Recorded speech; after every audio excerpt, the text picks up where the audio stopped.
alcançando a consciência de Deus.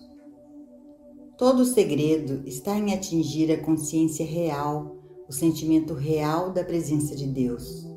Sem esse sentimento, ainda não temos a garantia de que as declarações, as afirmações e as negações que fazemos são verdadeiras.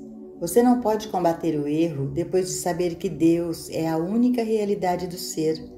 Você então percebe que o erro existe como uma aparência. Você reconhece que ele existe para o sentido ignorante daqueles que ainda não estão cientes de sua verdadeira identidade. Mas isso não significa que você tem que lutar contra isso.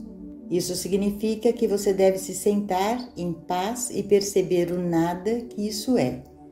Nada disso tem qualquer importância. Nenhuma verdade sobre Deus, sobre os homens ou sobre o erro é de qualquer importância, a menos que você tenha a sensação real desta presença. É tão fácil repetir: minha vida é Deus, Deus é minha vida, e 5 minutos depois começar a temer porque morrerá. É uma coisa fácil de fazer a afirmação: eu não tenho que ter medo de germes, infecção ou contágio. Eles não são poder. E alguns minutos depois, é tão fácil ficar com medo dessas mesmas coisas. As afirmações e as negações não farão o trabalho. É o sentimento, a convicção absoluta, a percepção interior que, quando chega, preenche todo o corpo com um senso de realidade, poder e domínio. Uma coisa é dizer a uma criança: vai e atravesse a rua, sua mãe está bem atrás de você e não há perigo. Outra coisa é uma mãe pegar a mão da criança e atravessar a rua com ela.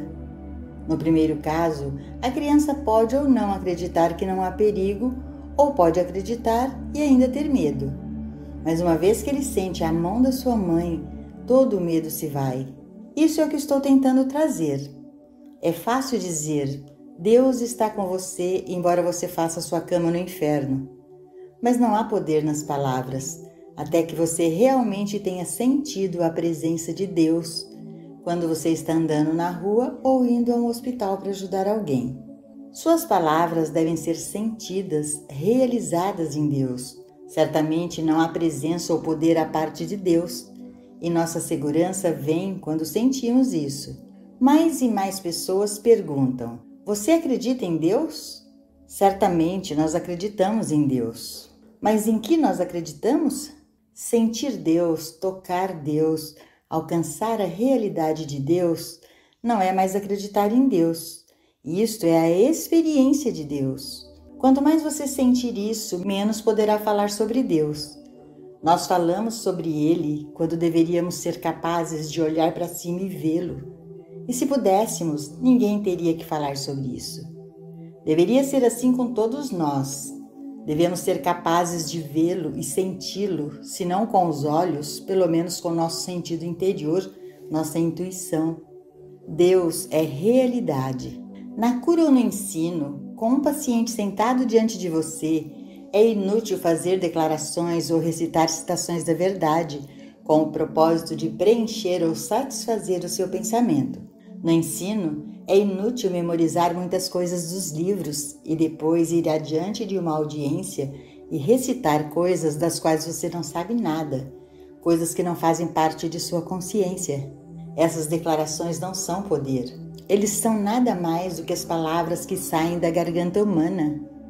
Eles não carregam substância e nem essência. Às vezes, você pode chegar a um período em que você não tem nada a dizer, onde a resposta não está lá. Então, volte-se para dentro, para Deus. E se for melhor não dizer nada, então não diga nada. Deixe que Deus o faça. Deixe o trabalho ser feito em silêncio. Há sim mais poder em um segundo de silêncio do que em uma hora de conversa. A letra mata, mas o espírito dá a vida. Então, deixe que isto venha através do silêncio, através do espírito, ao invés de palavras que podem ser inventadas. O princípio. Alguns de vocês estão se conscientizando do fato de que um princípio de vida espiritual e cura espiritual diferente de qualquer uma das abordagens que foram dadas a vocês antes está lhes sendo apresentado. Mas isso não significa que o princípio envolvido seja algo novo. Não há nada de novo sobre isso. É o princípio revelado por Jesus Cristo, como estabelecido particularmente no Evangelho de João. Por este princípio, torna-se claro para nós que não julgamos o mundo espiritual pelo que observamos no mundo humano. Pelo contrário, entramos em uma consciência do que é o mundo espiritual através do olhar de Deus. Meu reino não é deste mundo. Não há como julgar o reino espiritual olhando para a aparência. Quando Jesus falou da carne para comer que não conheceis e da água viva, sabemos que ele estava revelando um princípio interior, que aqueles do mundo não conhecem, porque tendo olhos não vedes e tendo ouvidos não ouvis. No entanto, este é o princípio que é capaz de nos alimentar, proteger, sustentar e manter. Nesta abordagem sobre a vida espiritual e demonstração, ficamos com a palavra Deus sempre que somos chamados para ajudar. Esqueça imediatamente o nome, o corpo e a doença do assim chamado paciente e vá imediatamente para a palavra Deus, e assim prossiga. Quando nos voltamos para a palavra Deus, dizemos: o que é Deus? A resposta pode voltar: Deus é a vida eterna, Deus é espírito, portanto incorpóreo e sem incorporação material. Deus é alma, Deus é lei. No momento em que começamos a ter uma pequena visão do que Deus é, saímos disso para perceber. Tudo o que Deus é, eu sou. Portanto, não sou eu tão incorpóreo. Tão imaterial quanto Deus? Eu sou tão imortal e tão eterno na minha presente encarnação quanto Deus é, visto que Deus não se vale de qualquer incorporação ou corpo. Se você permanece nesta linha de consciência, como pode aceitar qualquer ensinamento que acredite que existe um corpo deixado para ser enterrado, enquanto ela, a consciência, continua a viver? Nós não estamos olhando para você e trazendo você de volta para Deus. Estamos olhando para Deus e trazendo Deus diante de você. Quando conseguimos fazer isso, descobrimos que você é tão infinito, imortal, espiritual e incorpóreo quanto o próprio Deus. Quando fazemos isso, vemos que não podemos deixar nada. Não há lugar para irmos, nem nada para partirmos. Estamos sempre aqui como parte de nossa própria consciência. Não podemos misturar esta abordagem com qualquer abordagem anterior. Nós estamos de todo o coração com o ensinamento de Jesus. Eu sou o caminho, a verdade e a vida. Tudo o que eu sou como consciência, meu corpo é. Portanto, posso apresentar meu corpo a você, mesmo depois de crucificá-lo. Eu posso produzi-lo para você, não como um corpo fantasma, mas como ele é, mesmo com as chagas abertas. Um fantasma não tem carne e sangue como eu tenho. Nesta abordagem, seu corpo é realmente a ideia ou a reflexão ou a expressão da consciência que você é. Você é consciência e seu corpo é sua imagem e semelhança. É por isso que, quando você me vê, você diz: parece Joel Goldsmith. Certamente, meu corpo está expressando exatamente meu estado de consciência. Se meu estado de consciência se elevar mais perto da consciência de Cristo, meu corpo mostrará uma aparência melhor. O exterior é o reflexo do interior. O interior é o eu real, enquanto que o exterior é a imagem ou o reflexo, expressão dele. Quando você tem um problema, nos sentamos e então sabemos a verdade. Saber a verdade é um processo diferente de fazer declarações sobre a verdade. Por exemplo, alguém pode vir até nós e nos contar que tem uma doença cardíaca.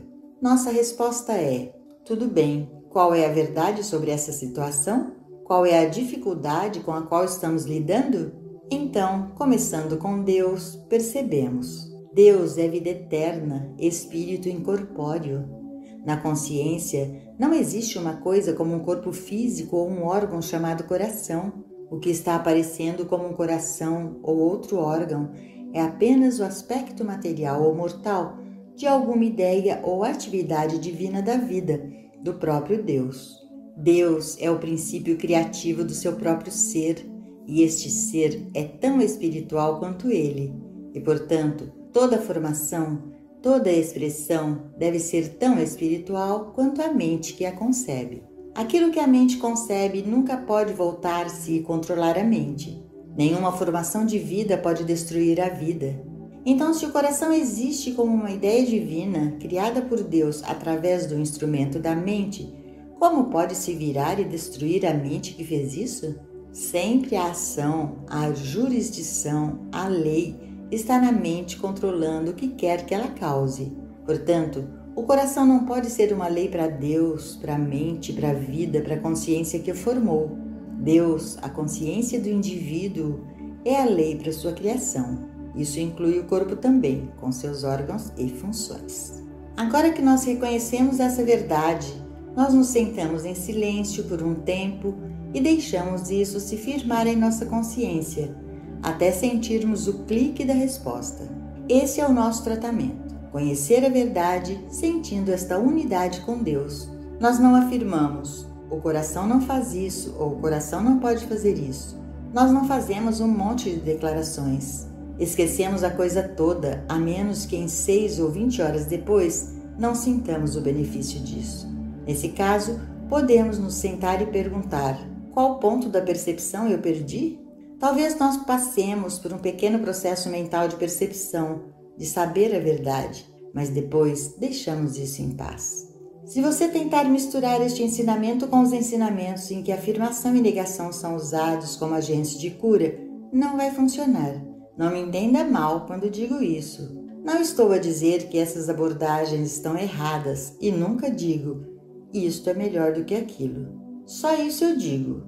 Por favor, tente não misturar esses diferentes ensinamentos. Se você quer que este princípio e ensino funcionem em sua vida, limpe as coisas que podem entrar em conflito com eles e dê a oportunidade de se desenvolverem dentro de você. Então, se não é seu ensino, você terá que encontrar outro. Essa não é uma verdade que afirmo ter descoberto, mas é um modo de vida que, viajando por mais de 28 anos de trabalho, observei o princípio em operação durante todo o tempo. Agora, ao falar e escrever sobre isso, estou dando a você a oportunidade de experimentá-lo por si mesmo. Tudo o que você precisa fazer é abrir sua consciência para Deus. Deus revela a você o caminho que você deve seguir, então permaneça nesse caminho particular, desde que se prove que seja ele o seu caminho.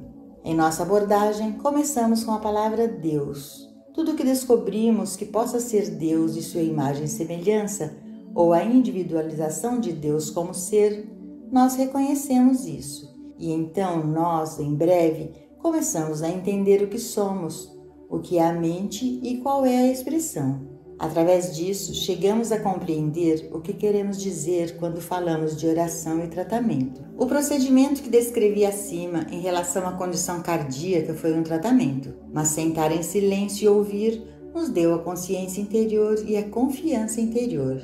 Quando vem de Deus, isso é realmente a oração ou a parte do tratamento que é eficaz. Enquanto você está trabalhando desta maneira, olhe para Deus e você encontrará o princípio. Olhe de Deus para você e então veja que tudo que Deus é, você é.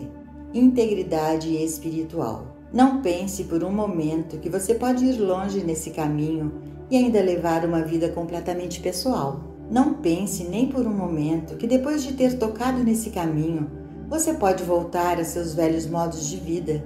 Se você tentar fazer isso, perderá o caminho. No momento em que você toca neste caminho, parte de você é dedicada a Deus. Parte do seu pensamento consciente é dedicado a Deus. Se você se permitir entrar na sensualidade, no ódio ou no medo, você estará descendo do seu estado de consciência desenvolvido.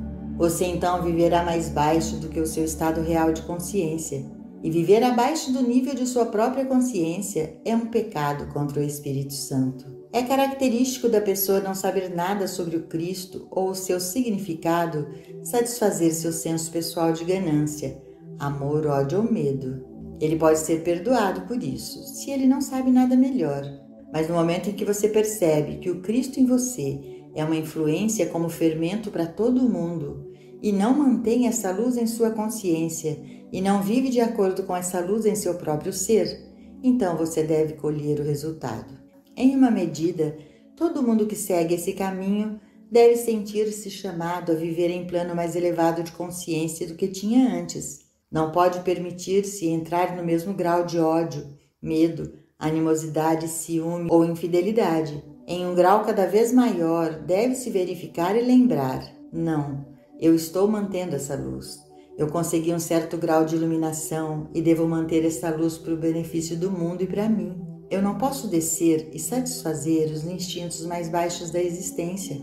Posso assegurar-lhes também que à medida que você for mais alto neste caminho, ao alcançar o nível em que você começa a praticar isso, torna-se cada vez mais evidente que você não pode mais viver sua vida para si mesmo, seus amigos ou até mesmo para sua família. Sua vida deve ser vivida para Cristo. Isso se torna a primeira consideração e a última. E se outras exigências forem feitas sobre você, mais cedo ou mais tarde, você se livrará delas. Essas outras demandas podem ser compreensíveis até chegar a esse ponto em que você começa a ser chamado para prestar ajuda. Devemos nos tornar menos e menos preocupados em dar tratamentos a nós mesmos ou querer ajudar no suprimento ou na saúde.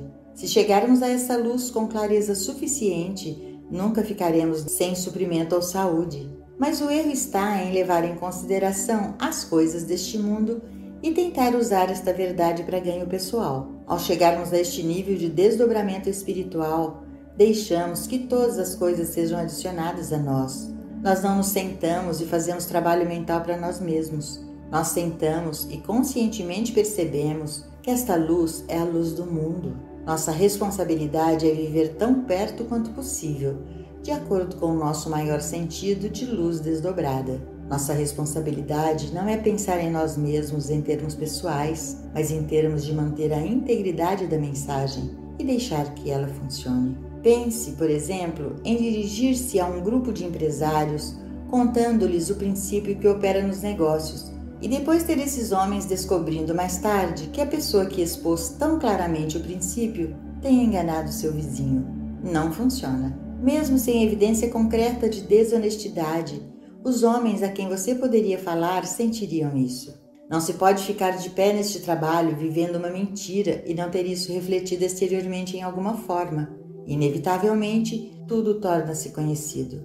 No entanto, isso não significa que cada um de nós que dedicou sua vida a esse trabalho tenha atingido perfeita cristandade. Significa apenas, no que diz respeito a motivo, intenção ou propósito, viver tão perto desta integridade como nós conseguimos. Neste trabalho, não podemos viver uma mentira sem ter aqueles que estamos ensinando ou aqueles com quem estamos falando ou ensinando percebendo isso. Portanto, desde o começo, a partir deste minuto, toda vez que você se sentir tentado a entrar em algumas das formas humanas inferiores, negativas, tente elevar-se a si na percepção: não é mais minha vida fazer como eu escolho, esta é a vida de Cristo, que está sendo vivida para o mundo, para mostrar e promover os benefícios disto. Desta forma, continue elevando-se cada vez mais alto na consciência. Você pode ver, eu confio, que seguindo esta linha de trabalho e este modo de vida, os seus próprios negócios individuais prosperarão fisicamente, mentalmente, moralmente e financeiramente. No entanto, apenas como coisas adicionadas, apenas como uma representação do seu estado de consciência aprimorado. Lembre-se que o principal objetivo da vida que você está vivendo a partir de agora não é para melhorar o seu estado particular de vida, sem consideração pelo resto do mundo, mas para mostrar que a sua vida melhora à medida do desdobramento natural do seu estado de consciência.